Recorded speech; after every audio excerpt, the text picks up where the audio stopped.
नमस्कार। अभी आप देख रहे हैं अनलिस्टेड रिवील यूट्यूब चैनल। मैं अनुपम। एक अलग ही हटके मेरा आज का विषय वस्तु है, जिसमें हम अध्यात्म से जुड़े हुए और ओशो से जुड़े हुए बात करेंगे। वास्तव में अध्यात्म का मार्ग यानी कि हम समझ सकते हैं सत्य की खोज, और ध्यान उस सत्य की खोज का एक साधन है। क्या है धर्म? हम किस चीज़ को धर्म कहते हैं? ओशो की एक अलग ही विचारधाराएं रही हैं धर्म को लेकर, जो कि थोड़ी सी अलग है, जो कि परंपरागत तरीके से जिस बात को हम समझते आ रहे हैं उससे कुछ अलग, कुछ हटके ओशो की विचारधाराएं हैं, जो कि एक सकारात्मक तरीके से आत्मसात किया है और हमारे युवा वर्ग में एक मतलब साइंस और धर्म को जोड़ने का एक पूरक का काम भी ओशो की विचारधाराएं कर रही हैं। और आज हम इन्हीं सब बातों से जुड़े हुए कुछ प्रश्न लेकर आए हैं। क्या है धर्म? विश्वास है, व्यवस्था है, या बस विचारधारा है? बहुत जटिल सी प्रश्न है ये सब, और जो कि बहुत ही गहराई से हमें समझने की आवश्यकता है। और बहुत ही हम लोग आज सौभाग्यशाली मान रहे हैं कि आज ओशो आश्रम लाहन में हम हैं यहाँ पर उपस्थित, हमारे ग्रुप, और हमें आज स्वामी अनुग्रह जी से मिलने का अवसर हुआ, जो कि वो शिमला के सोलन में रहने वाले हैं और ओशो आशीष ध्यान मंदिर से जुड़े हुए हैं। यहाँ पर शिविर होने जा रही है आज शाम से, इसमें सहभागी होने के लिए आए हैं। और उनसे जब मिले, हम बात किए, तो क्यों ना थोड़ी सी आध्यात्म की बात हो जाए, सोच समझ के आज का इंटरव्यू, आज का अंतर्वार्ता जुड़ा हुआ है। 32 वर्ष से ये ओशो की विचारधाराओं से जुड़े हुए हैं। आज इन्हीं से हम बात करने जा रहे हैं। स्वामी जी नमस्कार। प्रणाम। कैसे हैं आप? बहुत अच्छे हैं स्वामी जी, जहाँ तक ओशो का नाम सुनते ही आदमी के मन में ओशो का ध्यान, ओशो का मेडिटेशन आ जाता है। बहुत सारी बातें हमने भी सुनी हैं। क्या है ध्यान? अपने आप को जानने की विधि का नाम है ध्यान। कैसे हम अपने आप को जानें, कैसे हम आनंदित हों। अगर ओशो की बात को एक लाइन में कहा जाए तो ओशो ये चाहते हैं कि कैसे प्रत्येक व्यक्ति आनंदित हो जाए, सुखी हो जाए, खुश हो जाए, तब वो किसी को, दूसरे को भी खुश कर रख सकेगा। हमारे पास अगर खुशी है तो ही हम बांट सकेंगे, नहीं तो हम जो बांट रहे हैं वो है हम पे। अपने आप को कैसे जाने, अपने हम पास कैसे आ जाए, इसके लिए ध्यान हमें वर्तमान में लाने की विधि का नाम है। वर्तमान में जिए हम, ना भविष्य में है, ना हम अतीत में हैं। उसकी प्रक्रिया अलग अलग ढंग की बहुत सारी विधियां दी हैं, जो हर मनुष्य के काम की हैं। और आज के युग में विशेष करके युवा वर्ग को, क्योंकि एनर्जी है, एनर्जी का विस्फोट हुआ है, और वो जो परमात्मा की एग्जिस्टेंस से आई है एनर्जी, उसको कैसे दिशा दें, उसका नाम है ध्यान। तो उसकी कोई विधि है, कोई प्रक्रिया है कि जैसे आप बोले प्रेजेंट में रहने का नाम ध्यान है, तो कैसे ध्यान? हम लोग जो आम स्वभाव के आदमी, हम लोग समझते हैं शांत होके बैठें, ध्यान मग्न हो, पर उसका कोई विधि या प्रक्रिया है? जी हाँ। देखिए, ओशो ने लगभग 2000 विधियां दी हैं, जो 2 मिनट से लेके और 1 घंटे 1.5 घंटे की भी हैं। जो मेडिटेशन कैंप होते हैं, जैसे कि आज यहाँ कैंप हो रहा है, तो उन विधियों से आपको कैसे रूबरू कराया जाए, प्रैक्टिकल है, नए युग की नई बात है। आप अभी करेंगे अभी होगा। और ये कोई ऐसी बात नहीं, देखिए, क्रोध सबको आता है, लोभ सबको है, मोह सबको है, काम वासना सब में है, संग्रह की वासना सब में है। ये कोई ऐसी बात नहीं है कि मनुष्यता से बाहर की बात है, प्रत्येक मनुष्य की बात है। ओशो ने कही है, जो अध्यात्म जीवन से अलग घटना नहीं है, जीवन और अध्यात्म एक ही है। और ओशो तो कहते हैं कि 23 घंटे घर परिवार, माता पिता, भाई बहन, कारोबार, व्यापार, जो भी आप कर रहे हैं वो आप करें, सिर्फ 1 घंटा अपने लिए निकाल लें। उस 1 घंटे से आप दिशा पाएंगे, और धीरे धीरे वो आपका 1 घंटा पूरे 23 घंटों पे छा जाएगा। और आपके अंदर से फिर जो भी निकलेगा वो सत्यम शिवम सुंदरम ही होगा। आपने शुरू में ही बहुत अच्छी बात कही है कि हमें वर्तमान को सुंदर बनाना है, जी। प्रेजेंट को खूबसूरत बनाना है, भूत और भविष्य के बारे में नहीं सोचना है। कैसे हो सकता है ये? क्योंकि हम जब भी रहते हैं वर्तमान में नहीं रहते, या तो हम पास्ट में होते हैं या तो फ्यूचर के बारे में सोचते रहते हैं। देखिए, ये हमारी बरसों की, अगर बहुत पुरानी बात नहीं ले जाए कि जन्मों जन्मों की तो नहीं, अभी बरसों की प्रक्रिया है। हमारा स्वभाव है, हम खाली नहीं रहते हैं, हमेशा भरे रहते हैं। Busy mind dwells mind, free रह सके उसके लिए ये जैसे विधि करते हैं। अब मान लीजिए कि एक विधि हमारा डायनेमिक मेडिटेशन है, तो 10 मिनट आप क्या करते हैं, तेज गहरी सांस लेते हैं, छोड़ते हैं, लेते हैं, छोड़ते हैं, लेते हैं, छोड़ते, वर्तमान में आ गए आप 10 मिनट के लिए। दूसरी प्रक्रिया फिर चेंज हुई, तो हमारे अंदर क्रोध है, हिंसा है, सब भरा हुआ है हमारे अंदर, तो उसको फेंकना है। चीखेंगे, चिल्लाएंगे, नाचेंगे, जाएगा। और कल्पना में जिस आदमी से हमारा कोई विरोध है, पति है, पत्नी है, बेटा है, बेटी है, पड़ोसी है, उसमें घूसे लगाएंगे, तकिया कूटेंगे हम। आप घर पे करके देख लें, 100 घूसे किसी पिलो में मारे तो आप पूरा दिन आपका कैसे शांत होगा, आप देख सकते हैं उसको। तो दूसरे चरण में आपने 10 मिनट ये किया, तीसरे चरण में हम ऊपर हाथ उठा के हु की ध्वनि करेंगे। तो ये सारी प्रक्रियाएं, फिर 15 मिनट हम मौन रहेंगे, 15 मिनट फिर हम नृत्य करेंगे। तो धीरे धीरे ये लाने, वर्तमान में लाने की प्रक्रियाएं ही है। जैसे कुंडली मेडिटेशन है, पहले 15 मिनट में हम वाइब्रेट करते हैं बॉडी को, दूसरे 15 मिनट में हम नाचते हैं, क्योंकि आप नाच और सोच एक साथ नहीं कर सकते। या तो आप थिंकिंग करेंगे, विचार करेंगे, पास्ट या फ्यूचर में होंगे, या नाचेंगे। अगर आप नाचेंगे तो आप प्रेजेंट में होंगे। फिर तीसरी प्रक्रिया है कि आप बैठ गए और म्यूजिक सुन रहे हैं, प्रेजेंट। फिर फोर्थ है कि आप लेट गए, अब आप देख रहे हैं, प्रेजेंट। इसमें क्या है कि भटकेगा मन, क्योंकि हमारी पुरानी आदतें हैं। लेकिन धीरे धीरे अगर हम इस प्रक्रिया को यहाँ से सीख लेते हैं और घर जाते हैं अपने, और हम रोज़ करते हैं इसको, तो आपको ये अनुभव होने लगेगा। Osho means experiment. ओशो की बातों से कोई बात नहीं होगी। ओशो को जो भला कहते हैं वो कहते हैं जो आए हैं यहाँ। ओशो को बुरा कहते हैं वो जो कभी आए नहीं है यहाँ। ये सुना सुनी की बात है। जो यहाँ आएगा, देखे, आप आए हैं, जो ओशो के बारे में बातचीत सुनते हैं हम, वो यहाँ कहीं नहीं मिलेगी। और जो यहाँ से जाके हम कहते हैं वो वहाँ कहीं नहीं मिलती है। इसलिए ये कैंप होते हैं, ये आश्रम है कि लोग यहाँ आएँ, आप कैसे आनंदित हो जाएं। आज आप देखिए कि संसार का 70% बजट आदमी को मार डालने पे खर्च हो रहा है। संसार का 70%। आदमी के जीने के लिए भी तो कुछ चाहिए। स्वामी जी, आपने बहुत अच्छी बात कही है अभी कि गुस्सा सबको आता है। जो भी मानव का स्वभाव है, गुस्सा करना, रिश्त करना, किसी मतलब उदास होना, तनाव लेना, ये सब नेचुरली है, सबको आता है। पर हम लोग जब घर में कहीं भी होते हैं तो हमारे बड़े या तो धर्म से जुड़े हैं और कुछ क्या कहते हैं कि अगर किसी पर गुस्सा आए तो चुप हो जाओ, सह लो। तो आपने बहुत अच्छी बात की है कि आपने जो कही है कि गुस्सा आने पर आप कैसे ध्यान के हिसाब से कैसे उसको बाहर निकालने की बात कही है। सह लो, तो सहने से क्या होता है और बाहर निकालने से क्या होता है? आप गुस्से को सहेंगे तो एक ग्रंथि बनेगी आपके अंदर। यहाँ सह लेंगे आप पिता के सामने, ससुर के सामने, सास के सामने, पति के सामने, बहन के सामने, बच्चे के सामने, लेकिन आपके अंदर से निकलेगा नहीं, वो अंदर चला गया आपके।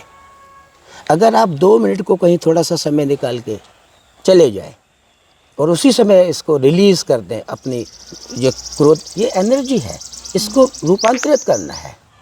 क्रोध ही तो प्रेम बनेगा। काम वासना ही तो राम वासना बनेगी। लोभ ही तो दान बनेगा। एनर्जी तो वही रहेगी। मेडिटेशन से वो ट्रांसफॉर्मेशन में चली जाएगी, रूपांतरित हो जाएगी। अगर आपको 2 मिनट का टाइम है, गुस्सा आया आपको, जोर से भींच ले,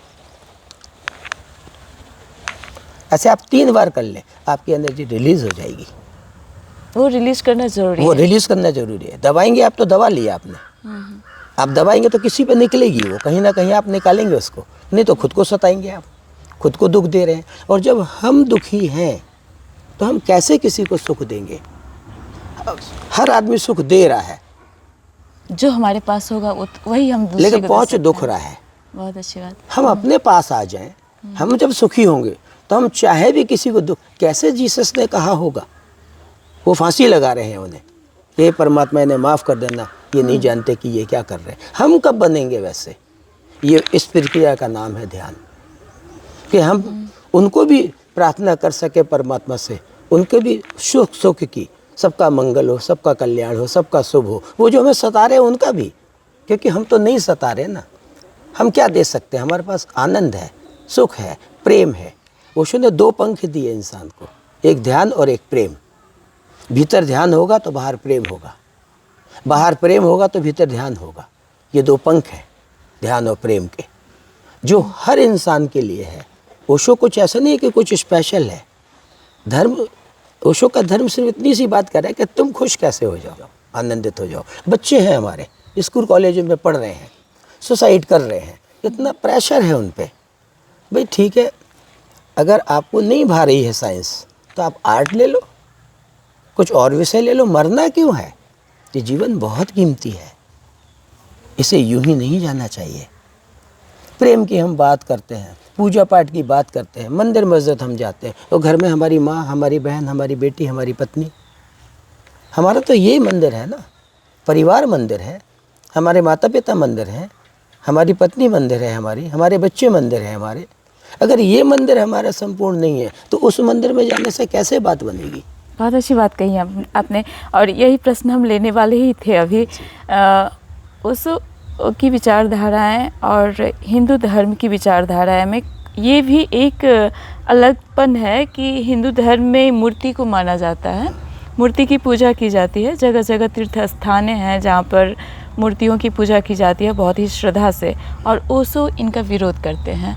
तो इसके अंदर क्या है, तात्पर्य क्या है? ओशो किसी भी चीज़ का विरोध नहीं करते हैं। ओशो सिर्फ इतना कह रहे हैं कि तुम वहाँ तक पहुँच गए पूजा करने, हाँ, जाना है वहाँ तक, लेकिन कैसे? अभी आपने अपनी पूजा नहीं की, अपने को सता रहे हो। अपने माता पिता की पूजा नहीं की, अपनी पत्नी की पूजा नहीं की, अपने बच्चों की पूजा नहीं की, अपने परिवार की पूजा नहीं की, अपने समाज की पूजा नहीं की। आप परमात्मा तक पेड़ पौधे वृक्ष पशु पक्षी, इसके बाद जाओगे ना आप वहाँ पे। यानी कि एक मार्ग है, एक मार्ग है, अपने वो से मार्ग शुरू। में शुरुआत करो तुम, इसके बाद तुम अंत में वहाँ पर पहुँचने लायक हो। आप ये सोचिए, ये कैसी बात है कि आपको कैलेंडर में परमात्मा दिख रहा, पत्नी में नहीं दिख रहा, पिता में नहीं दिख रहा, बच्चे में नहीं दिख रहा, कैलेंडर में दिख रहा आपको, कागज की फोटो में। अगर आप वहाँ यहाँ से मिस होके आप मंदिर दौड़े चले जा रहे हैं प्रसाद लगाने के लिए, पति भूखा जा रहा है ऑफिस, ये कैसा मंदिर है? तो ओशो ये कह रहे हैं कि मंदिर तो है, लेकिन मंदिर यहाँ से शुरू होगा। ये मन मंदिर है, ये अपनी आत्मा है, यहाँ परमात्मा है। पहले इसे तो जाने हम। जब हम इसे जानेंगे ना, जब हम खुद पे आ जाएंगे और खुद आनंदित होंगे। अब एक आनंदित व्यक्ति कैसे किसी को दुख देगा? एक आनंदित व्यक्ति मंदिर जाएगा तो, नहीं तो दुखी आदमी मंदिर क्या करने जाएगा? मांगेगा ही वहाँ कुछ, शांति दे दो, धन दे दो, पत्नी का बीमारी ठीक हो जाए, बच्चे की नौकरी लग जाए। तो हम भिखारी क्यों बन के जा रहे हैं? परमात्मा के पास परमात्मा होकर ही जाना पड़ेगा ना। बहुत सम्राट से तो सम्राट बन के मांगा जाएगा ना, भिखारी बन के क्यों? उसने हमें सम्राट बनाया है, हम सम्राट हैं, भिक्षु नहीं है हम। और सम्राट अगर भिक्षा भी मांगेगा तो बुद्ध ने मांगी, महावीर ने मांगी, लेकिन सम्राट थे पहले। ओशो ने किसी चीज़ का विरोध नहीं किया। ओशो ने एक नया मार्ग दिया है, जोरवादी बुद्धा, कि आप पे धन संपत्ति हो, रुपया पैसा हो, कार बंगला हो, सुंदर पत्नी हो, प्रेमी हो, और आपके पास परमात्मा भी हो। हम अधूरे हैं। अगर हम पे बाहर का सब कुछ है और भीतर का नहीं है, हम तो अधूरे हैं। हम पे भीतर का सब कुछ है और बाहर का नहीं है तो हम अधूरे हैं। तो उसने एक नया मार्ग दिया जो पैरेलल चलेगा, जोरवादी बुद्धा। इतने सुंदर सुंदर, आप देखिए ना, कितने सुंदर सुंदर लोग हैं दुनिया में, लेकिन हमें नहीं दिखते वो, क्योंकि उस सौंदर्य का बोध हमें स्वयं से हुआ नहीं। हमारा आत्म साक्षात्कार कैसे हो, सेल्फ एनकाउंटरिंग कैसे हो हमारी, कैसे हमने जो कंडीशनिंग अपने ऊपर हमने ही लगा रखी है, समाज की, शिक्षा की, पढ़ाई की, देश की कंडीशनिंग अलग बात है, हमने भी कंडीशनिंग लगा रखी है। हमने भी कि नहीं ये गलत है, किसी ने नहीं कहा हमें वो गलत है, हमने ये कह रहा कि ये गलत है और ये सही है। ये कंडीशनिंग है। शून्य हो जाएंगे हम, तब हमें बोध होगा उसका। एक झलक, जैसे आप मेडिटेशन करने आते हैं, अगर आप आएंगे तो ये हो नहीं सकता कि आपको एक झलक ना मिले, ग्लिम्स मिलते हैं। तो धीरे धीरे धीरे धीरे वक्त लगेगा। पहले उसके लिए खुद में शून्य होना पड़ेगा। वही अभ्यास जो है एक ध्यान है, विधि है, वो सब करा रहे हैं। ये ठीक, अब जैसे आप कैंप में आते हैं तो यहाँ पे अलग अलग ढंग की 5 दिन का ये कैंप है, तो 20-25 प्रोसेस होंगे, उनके विधियाँ होंगी। कोई एक आपको क्लिक हो जाएगी कि ये मुझे क्लिक हो गई है, इससे मैं आनंदित रही, इससे मैं प्रेमपूर्ण रही, इससे मैं स्ट्रेस लेस रही, तो फिर इसको हमको आगे भी करना है। सबकी ज़रूरत नहीं है। घर छोड़ के यहाँ नहीं, ओशो ने कहा कुछ छोड़ के नहीं भागना है। भागना तो हर आदमी चाह ही रहा है, भागना नहीं है। ओशो का संन्यास जो है ना, थोड़ा कठिन काम है। जो लोग पहले पुराने ज़माने में छोड़ के भाग गए समाज को, पत्नी को, बच्चों को, क्या हुआ उनका? उन पत्नियों का क्या हुआ? उन बच्चों का क्या हुआ? आज ओशो ने कहा बीच बाजार में एक सन्यासी दुकान पे बैठा है, कैसे लूटेगा किसी को? कैसे किसी बहन बेटी को गर्व नज़र से देखेगा जिसको अपनी पत्नी में परमात्मा दिखने लगा, अपनी बेटी में परमात्मा दिखने लगा? फिर उसे कैसे, वो गलत भावना से कैसे किसी को देख सकेगा? और वो कह रहे हैं प्रेम ही परमात्मा है। बहुत अच्छी बात कही आपने। जहाँ तक सन्यासी का जब हम आम आदमी जी। मतलब निकालते हैं तो हम समझते हैं, हम जितना तक समझ पाए हैं, सन्यासी का मतलब जो कि अपने परिवार को छोड़ दिया, लोभ मोह माया सब कुछ छोड़ के एकांत में वो मतलब एक धार्मिक क्रियाकलाप से जुड़ गए हैं। हम लोग आम आदमी उन्हीं को सन्यासी बोलते हैं। पर ओशो की विचारधाराओं के अनुसार वासना से ईश्वर तक, एक मैं बुक पढ़ी हुई थी, उसमें संभोग से समाधि संभोग से समाधि तक का बात था। उसमें कुछ अलग ही थी उसमें, उसके बारे में क्या बताना चाहते हैं? देखिए, ओशो ने कहा संभोग से समाधि की ओर, from sex to super consciousness. संभोग में समाधि नहीं कहा ओशो ने। हाँ। हम जब इससे बाहर निकलेंगे तो हम उसकी झलक पाएंगे। ये वो कला वहाँ कहाँ से आएगी? वर्तमान में ठहरने से। जब हम वर्तमान में ठहरना सीख जाएंगे तो किसी चीज़ में ठहरना सीख जाएंगे, उसकी व्यर्थता का हमें बोध होगा कि नहीं, और उसकी हमें एक झलक मिल चुकी होगी। अगर आप मेडिटेटिव हैं तो उसकी एक झलक मिल चुकी होगी। तो उसको गलत समझा गया।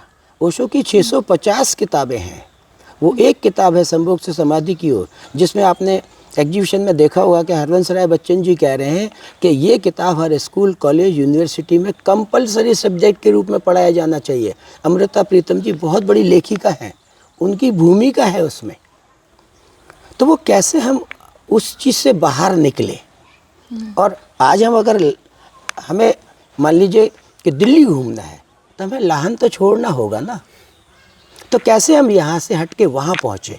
वो है और from to, from sex to super consciousness.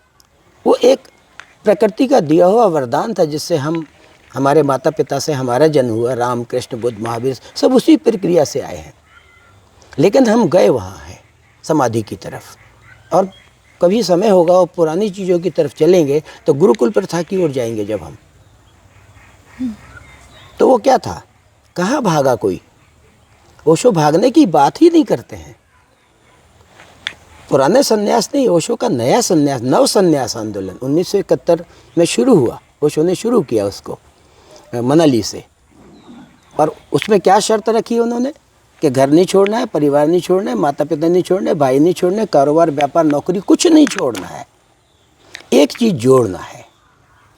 अब आप एक कल्पना कीजिए कि जब हमारा आपसे कोई मतलब से, हमारा कंडीशनल लव है, आप मेरी माँ है, बहन है, बेटी है, पत्नी है, तो हमारा प्रेम है, वजह से प्रेम है। और प्रेम सिर्फ अनकंडीशनल लव, कोई कंडीशनिंग नहीं है। अब हम प्रेम ही कर सकते हैं चाहे कोई भी आए सामने हमारे। तो ऐसा व्यक्ति कैसे भागेगा और कैसे परिवार छोड़ देगा? बेटी को कैसे छोड़ देगा, पढ़ाई लिखाई में क्यों ध्यान नहीं देगा, व्यापार पे क्यों ध्यान नहीं देगा, अब तो और अच्छे से ध्यान देगा वो। तो ओशो की वो बात है, एक ध्यानी अगर आपको ऑफिस में मिलेगा तो आपका समय खराब नहीं करेगा, वो आपका काम करेगा। ऐसे नहीं होगा कि 10 बजे उसे ऑफिस जाना तो वो 11 बजे जाएगा और 5 बजे छुट्टी होनी तो 4 बजे आ जाएगा, क्योंकि उसे देख लिया कि परमात्मा का काम है, ये सब परमात्मा का है। तो वो Existence। प्रेम जगाना खुद में कैसे संभव है? हम पूजा कर रहे हैं उन लोगों की 5000 साल से, राम की, कृष्ण की, बुद्ध की, महावीर की, हम पूजा कर रहे हैं ना उन लोगों की। हम उनकी पूजा क्यों कर रहे हैं? क्योंकि हम वैसे नहीं हो सके।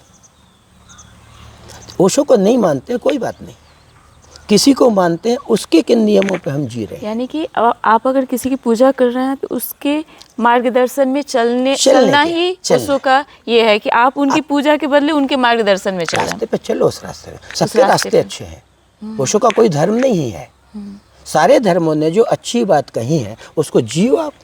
राम ने कही उनको जियो, कृष्ण ने कही, बुद्ध ने कही, आप जिसको भी मानते हो उसके रास्ते पे चलो। और एक बात और आपके कहें आपसे कि जब ये सब लोग थे तब कौन सा किसने सम्मान किया? अगर आज ओशो का सम्मान लोग नहीं कर रहे हैं तो कब किसका किया है? हाँ। राम का, कृष्ण का। कैसे वनवास हुआ राम को? कृष्ण का, बुद्ध का, महावीर का, जीसस का, मोहम्मद का, किसका सम्मान किया वर्तमान में? जो प्रेम हम करते हैं वो कहाँ हमने किया लोगों से? हमारी तो वजह से प्रेम है। कितने लोगों को हम क्या कर रहे हैं? कुछ कर रहे हैं दुनिया में? अपने परिवार को ही कर रहे हैं। हमारा जन्म हुआ, हम बड़े हुए, पढ़े लिखे, शादी ब्याह किया, बच्चे हुए, बच्चों की शादी की और मर गए। ये जीवन नहीं है। हमसे अच्छा जीवन तो पशु पक्षी जीते हैं। कोई पशु नहीं सोचता कि हमारा बच्चा है, कुछ दाना लाएगा तो हमें चुगाएगा। कभी चिड़िया के बच्चे को देखा कि वो अपने पिताजी को, माँ को अपना दाना चुगा रही है? या किसी कुत्ते को देखा कि वो हड्डी लेके आया अपने पिताजी को दे रहा है? हम मनुष्य हैं, हम पशु पक्षियों से भी कुछ सीखने को राजी नहीं है।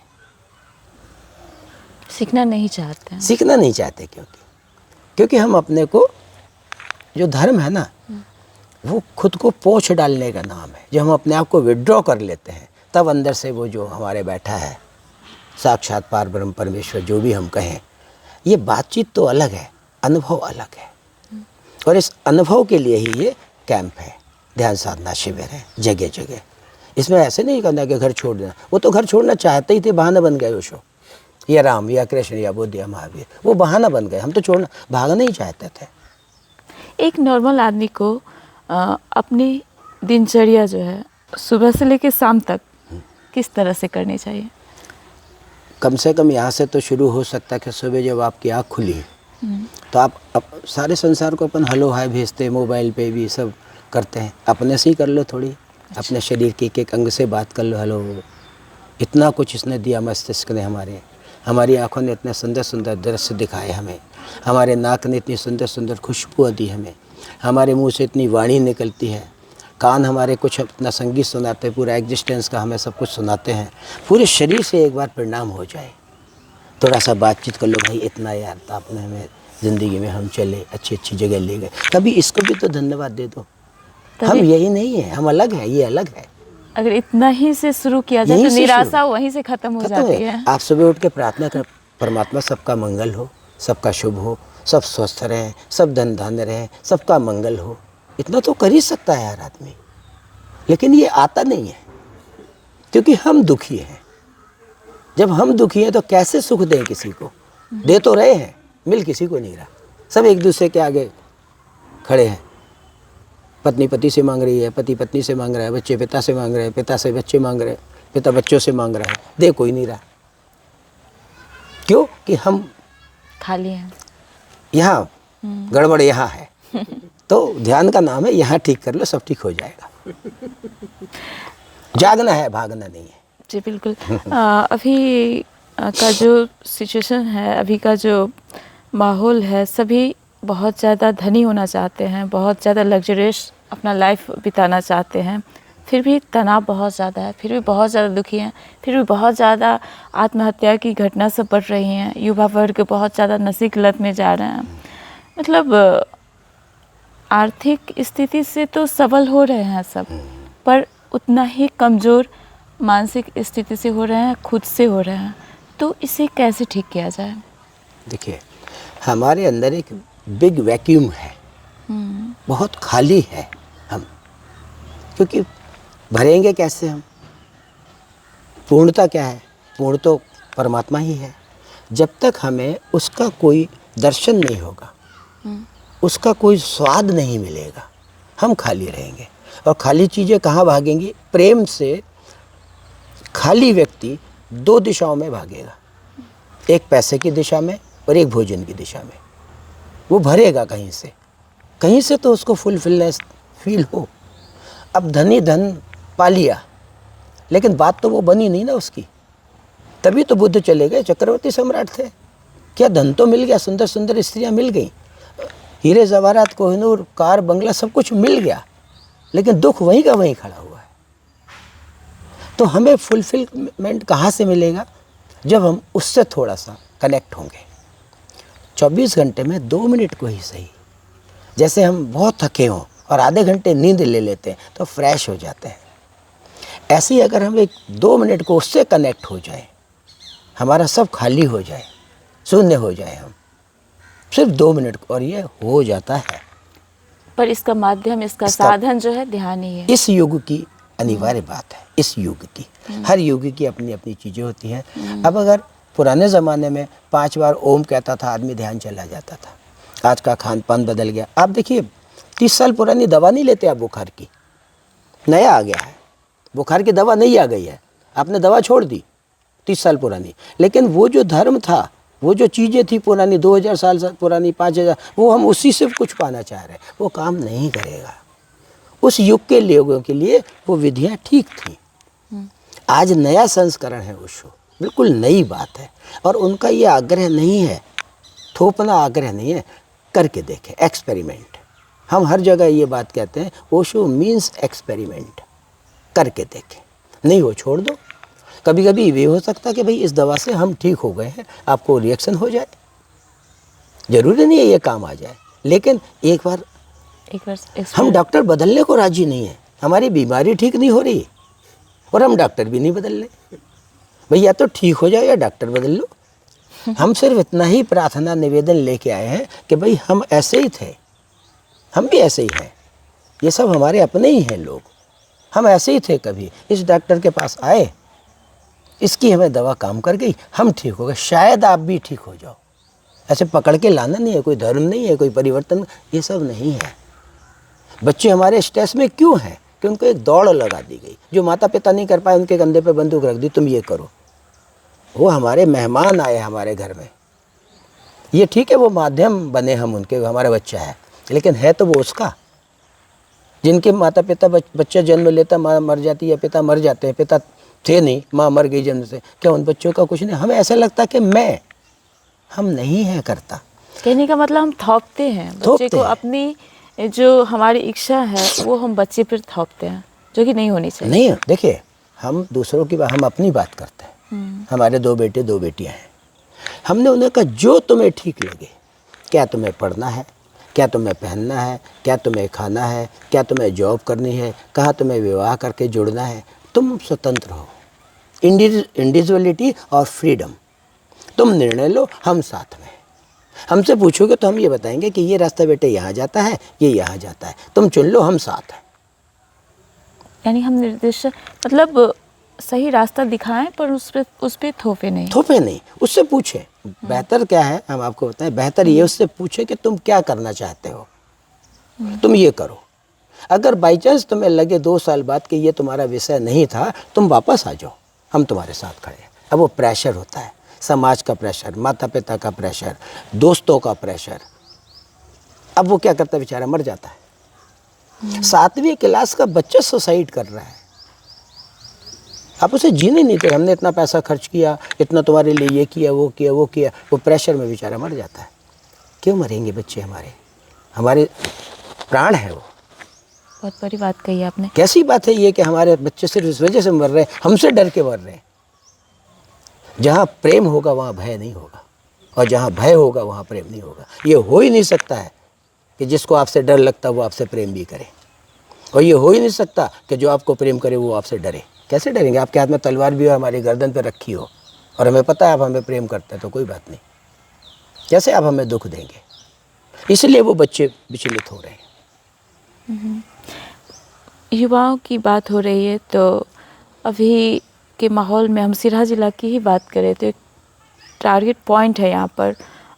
बहुत सारे नशे में युवा सब नशे की लत में जा रहे हैं। कारण तो आपने भी बताया, हमने भी अनुभव किया कि जो पेरेंट्स को, माँ बाप को जिस तरीके से बच्चे के साथ बिहेव करना चाहिए, अपनी बातें लादना नहीं चाहिए, वैसे तो हो रही है। हमारी कुछ परंपरागत सोच के कारण भी लगभग हम लोग नहीं जान के बच्चों के साथ ऐसा कर रहे हैं कि हम कुछ थोप दिए उस पर। अब युवाओं को क्या कहेंगे, क्योंकि हमारे युवा जो हैं वो विज्ञान से कुछ ज़्यादा मानते हैं, हर चीज़ में प्रमाण खोजना चाहते हैं। और अगर हम अध्यात्म की बात उससे करें तो उन्हें ज़्यादा पसंद नहीं आती है। तो क्या अध्यात्म और विज्ञान एक दूसरे का पूरक है या एक दूसरे का विरोधी है? युवाओं को इस तरफ लाने के लिए हमें क्या कसरत करनी चाहिए? सबसे सरल मार्ग है, बच्चे हमेशा वो करेंगे जो हमें करते हुए देखेंगे जी। वो नहीं करेंगे जो हम कहेंगे उन्हें। हम उन्हें कहते हैं और खुद नहीं करते हैं। जब हमारी कथनी में और करनी में भेद होता है तो हमारी बात का प्रभाव कहीं नहीं पड़ता है।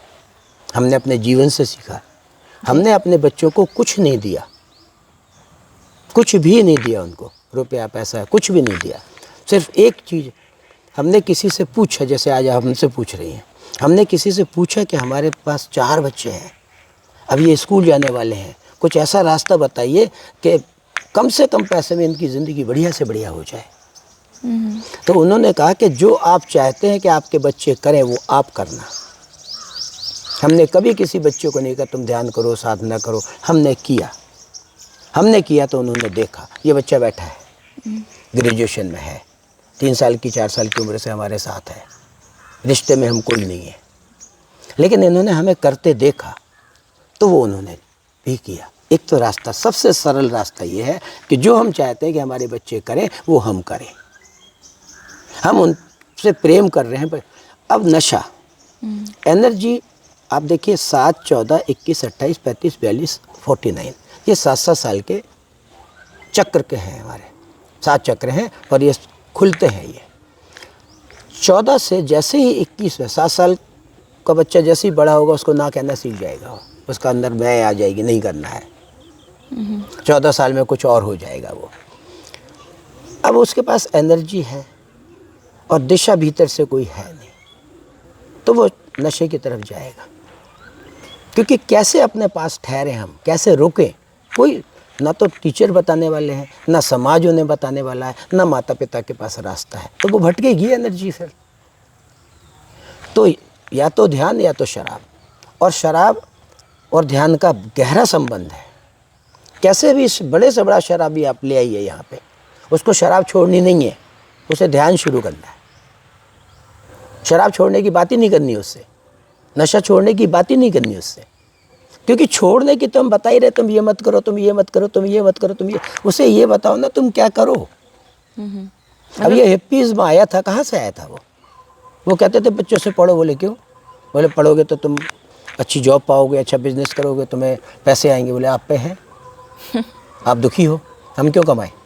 वो हिप्पीज वहीं से आया था। तो हमारे बच्चे देखते हैं कि तुम पे सब कुछ है, तुम दुखी हो। माता पिता कहाँ प्रेम कर रहे हैं आपस में, वो तो लड़ते ही देख रहे हैं ना।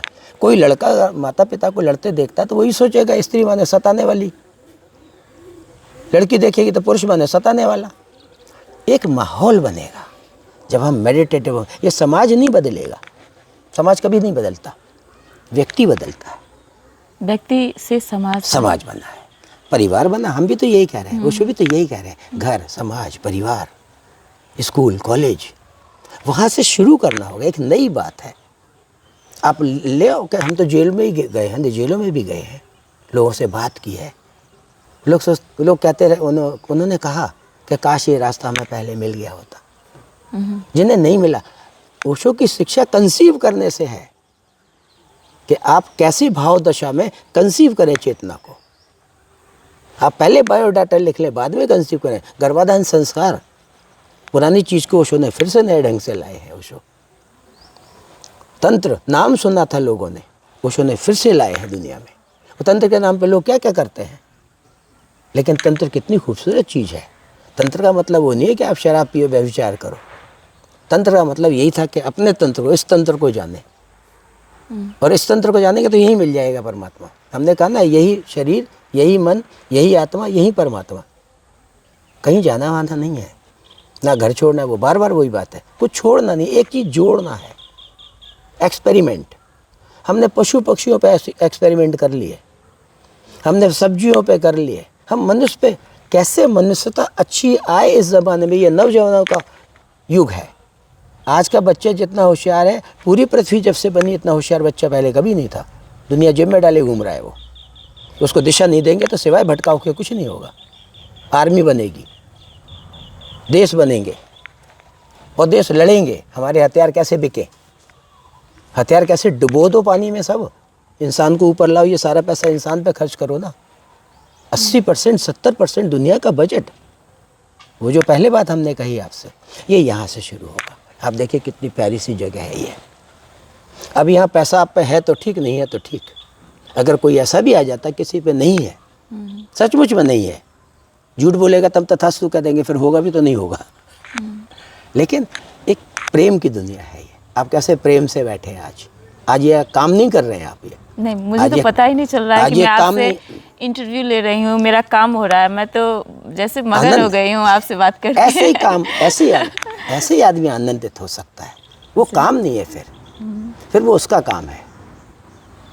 हम तो ऐसे मानते सारा कुछ संसार परमात्मा। क्या है हमारा, हमारे पास 5 तत्वों से हम बने। कौन सा तत्व हमारा है? हमारा है क्या जिसको मैं लगा रखी है हमने?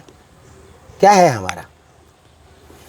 आज अगर 98 से इधर पीछे चले जाओ, 93 94 आ जाओ तो गए काम से। उधर 104 से टेम्परेचर हमारा 110 तक चला जाए, काम खत्म हो गया। मतलब 10 डिग्री में झूल रहे हैं हम। स्वामी जी, ओशो की विचारधाराओं में, उनकी किताबों में मैंने प्रेम की बहुत सारी परिभाषाएं सुनी हैं, और जो कि एक अलग ही उसका संदेश, अलग ही एक संदेश होता है। प्रेम का मतलब ही अलग तरीके से उन्होंने प्रस्तुत किया है, जो कि बहुत सुंदर मुझे लगे हुए थे। एक बार आपके मुंह से सुनना चाहती हूँ, क्या है प्रेम?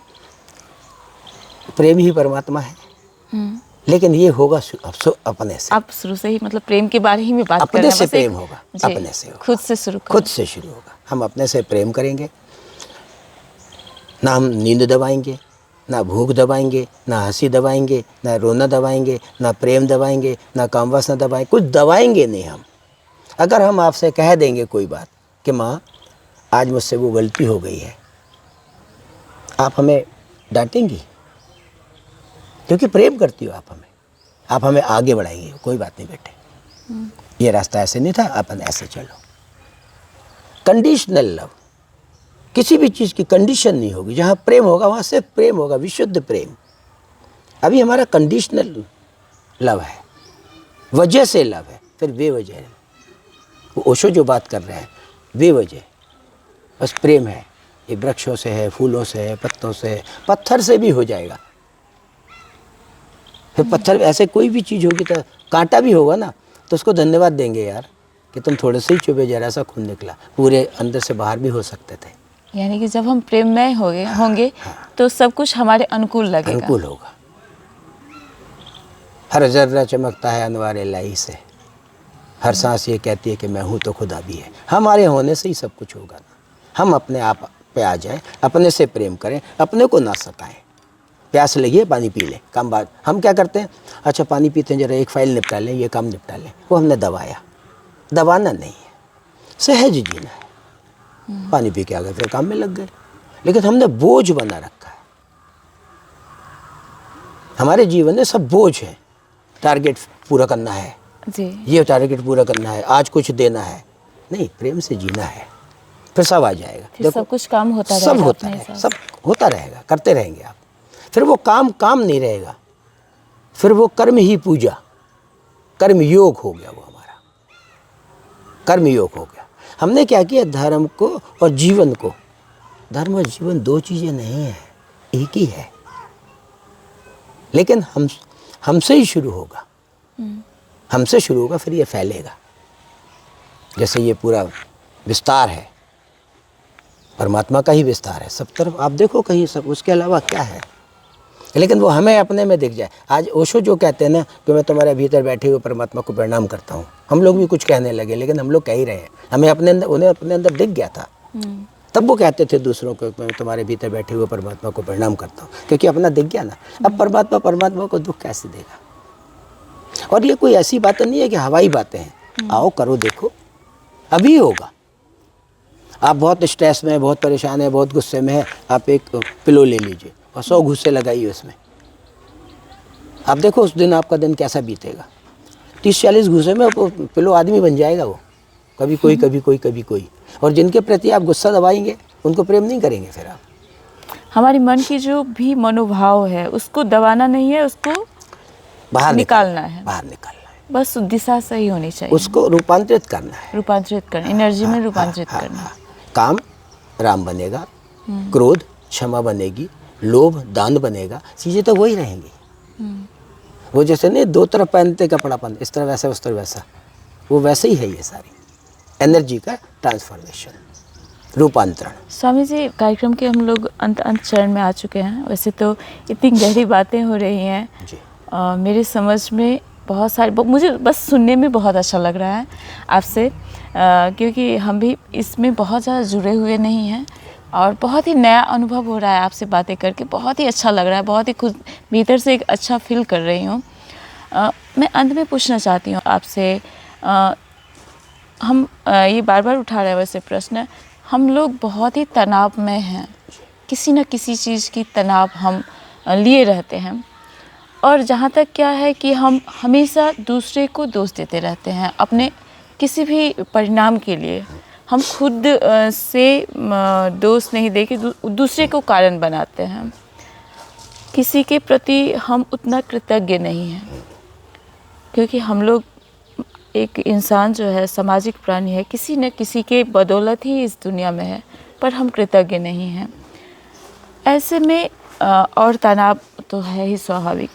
हमें इस इंटरव्यू के ज़रिए जो भी बाहर सुन रहे होंगे, कैसे हम अभी से, अगर हमारे भीतर में बहुत ज़्यादा तनाव हो गई, बहुत ज़्यादा फ्रस्ट्रेशन हो गया, बहुत ज़्यादा दूसरे के प्रति गुस्सा आ रहा है, तो हमें क्या तुरंत सोचना चाहिए, अपने जो क्रियाएं हैं उसमें क्या परिवर्तन लानी चाहिए जिससे हम तुरंत उस पर कंट्रोल की जा सकती है? देखिए, बहुत कीमती बात है ये आपने जो पूछी है। ये जब तक उंगली ऐसी रहेगी तब तक हम ठीक नहीं होंगे, और 99% वो दूसरा दोषी होता नहीं है। जैसे ये उंगली यहाँ आ जाएगी तो यहाँ परिवर्तन शुरू हो जाएगा। और आप देखिएगा अगर किसी ने हमारे साथ गलत किया है तो बहुत ज़्यादा चांसेस होंगे उसके दोषी हम होंगे, लेकिन हमारी उंगली यहाँ नहीं आती है। जैसे ये यहाँ आ जाएगी ना, फिर एक तो विरोध ख़त्म हो गया कि वो आदमी ख़राब है, हमें यहाँ कुछ चेंज करना पड़ेगा, वो चेंज हो जाएगा। जो कुछ करना है खुद में ही करना है। हम कैसे कर सकते हैं आपको? अब हम मालूम है, हम सोच रहे हैं कि आप हमारे साथ ऐसा व्यवहार करो, ऐसा बर्ताव करो, और करना है आपको। ये कैसी बात है? चाहे वो बेटा हो, बेटी हो, घर हो, परिवार हो, समाज हो, कोई भी हो, कैसे करेगा वो? हम सोच रहे हैं कि ये ऐसा व्यवहार करे हमारे साथ। सोच तो हम रहे हैं ना, वो तो वही करेगा। सोच है, हमारी सोच है, और हमारी सोच पे उसने वैसा व्यवहार नहीं किया तो दोष हमारा है। एक आदमी हमारा सामान चोरी कर ले गया, तो भाई हम सोचे ना, हमने ऐसा सब खुला छोड़ दिया, ऐसा मौका क्यों दिया? एक अच्छे भले आदमी को अपराधी बना दिया हमने। हम सावधान रहे ना उस चीज़ से। हम सुनते हैं कबीर दास जी के या किसी संत क्या चोर आया और वो बदल गया, और हमारे यहाँ तो हम दूसरे ये उंगली ऐसे नहीं रहनी चाहिए। लीजिए, ये जो उंगली है ना, ये ऐसे हो जाएगी ना, जीवन परिवर्तित हो जाएगा। करके देखें। सबसे बड़ी बात ये है, अच्छा अब स्कूल है, कॉलेज है, यूनिवर्सिटीज़ हैं, ओशो के बुक्स हैं, उनको एक एक दो जो काम किए है, टीचर पढ़े, पहले टीचर पढ़ें, बच्चों को पढ़ाएं, वहाँ से उनके समझ, बहुत सारे बच्चों को पढ़ के समझ में आ जाता है, करने की ज़रूरत नहीं है। अब हाथ जल गया आग में तो सबको डाल के देखने की ज़रूरत नहीं है, उसका जल के हमने देख लिया, हम सीख गए। ये बहुत होशियारी की बात है। यानी कि खुद गलती करके ही सीखना बड़ी बात नहीं है, दूसरे की गलती से भी खुद सीख सकते हैं। हाँ। और हमारी गलतियां बुरी बात नहीं है, अपनी गलतियों से सीख लो कि भाई हमारी गलती हो गई, अब हम ये दोबारा नहीं करेंगे। ऐसा क्यों करेंगे हम? इससे हमें दुख मिला है, और दुख तो हमें ही मिलता है। हम किसी पे क्रोध करते हैं तो भी दुखी तो हमें पहले ही होना पड़ता है। किसी को बुरा करने से पहले हमें अपना मूड बनाना पड़ता है, वैसा मुंह बनाना पड़ता है, वैसा चेहरा बनाना पड़ता है। किसी को बुरा कहना ना, तो यहाँ से शुरुआत होगी। तो आप तो पहले ही होगा, वो जब होगा तब होगा। तो जो कुछ भी है, पूरा गोल जो है वो खुद से शुरू होता है, खुद पे ही खत्म हो जाता है। पराया कोई है ही नहीं इस दुनिया में। The other is hello, Osho कहते हैं, एंड होप इज हेल। पहले आशा करो, फिर वो आशा टूटे, फिर दुखी हो। आशा ही क्यों करनी है किसी से? किसी से क्यों उम्मीद करनी है कोई हमारी सेवा करे? हम ही कर देंगे सबकी। फिर कोई कर दे तो हमारा सौभाग्य है, परमात्मा की कृपा है। स्वाभाविक है, जब उम्मीद नहीं रहेगी तो तनाव भी नहीं होगा। तनाव भी नहीं होगा। ये उम्मीद है, आशा है। आशा की, आपने इनवाइट कर लिया दुख को। आपने किसी से भी कोई आशा की, आपने दुख इनवाइट कर लिया। बीमारी इनवाइट, हमारे जो बीमारियां हैं 80% इनवाइटेड हैं, बुलाई हैं हमने। 80% वो कहते हैं कि मानसिक बीमारी है, 20% होती है शरीर की बीमारी, क्योंकि हम तो मन में ही है ना, शरीर में भी गए कहाँ। इसलिए खुश रहें, आनंदित रहें, हंसे सुबह सो के उठ के। खुशों का एक मेडिटेशन है, 7 दिन हंसते हैं, 7 दिन रोते हैं, 7 दिन मौन रहते हैं। एक अब जैसे जिवरेश है, आप कहते हैं तनाव होता है, आप सभी सुबह 10 मिनट 15 मिनट अपने अंदर बैठ जाए घर के अंदर, 20 मिनट करें, ये जितना भी यहाँ चल रहा है अच्छा, वो शांत हो जाएगा। यही तो कर रहे हैं हम, मन में बटर बटर तो कर ही रहे हैं ना हम। तो ये मन का बाहर निकाल दो, शांत होने, भाई इसको खाली करना है। और इस जब ये खाली होगा ना, तभी इसमें आप दूध भर सकेंगी, तब इसमें कुछ भी जब भर सकेंगी। इसकी अनिवार्य शर्त है ये खाली हो, तब कुछ अच्छा जाएगा। हम क्या कर रहे हैं कि वो पहले से गंदा पानी है बाल्टी में, और उसमें शुद्ध डाल रहे हैं कि ये शुद्ध हो जाए। तो शुद्ध हो ही नहीं सकता। वो ऊपर दिख सकता है, वो लेयर बैठ सकती है, लेकिन जब उसे हिलाओगे तो वो पूरा गंदा निकलेगा। तो सबसे अनिवार्य शर्त है कि हम खाली कैसे हों, हम भरे हुए हैं। वही खाली करने का साधन है ध्यान। जी, उसमें आप आए, स्वागत है आपका, सबका स्वागत है। अपने बच्चों को स्कूल में, कॉलेज में आप जैसे यहाँ आते हैं, वहाँ बात करें, दो चीज़ दें कि भाई देखो, अच्छी लगे तो ठीक है, नहीं लगे तो हमारी हमें। स्वामी जी, मेरी शुरुआती प्रश्न भी रही थी और अंतिम प्रश्न भी यही है कि मानव जीवन में धर्म क्या है? मानव जीवन में धर्म ये है कि हम आनंदित कैसे हों। ये सबसे बड़ा धर्म है आज के युग में। खुद को आनंदित कैसे, आनंदित कैसे रहे, यही धर्म है, यही कर्तव्य है, यही जीवन है, यही सब कुछ है हमारी नज़र में। यानी खुद भीतर से आनंदित कैसे? आप सोचिए ना, आनंदित व्यक्ति क्या आह्लादित, क्या बात है उसके पास जाने से।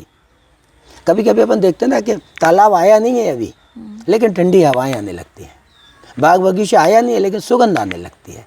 उस आदमी के पास, आप 5000 साल हो गए रामकृष्ण बुद्ध महावीर लोगों को, 2500 साल बुद्ध को हो गए, आज भी हम उनके रास्तों पे चल के आनंदित हैं। जब वो होंगे तो कैसा होगा। हम जीवित आदमी में मानते नहीं हैं, हम देवी माता ये वो सब करते हैं। एक बार अगर हम इस समय आपके चरणों में सर रखें, तो इन क्षणों में आप हमारे लिए परमात्मा ही होंगे।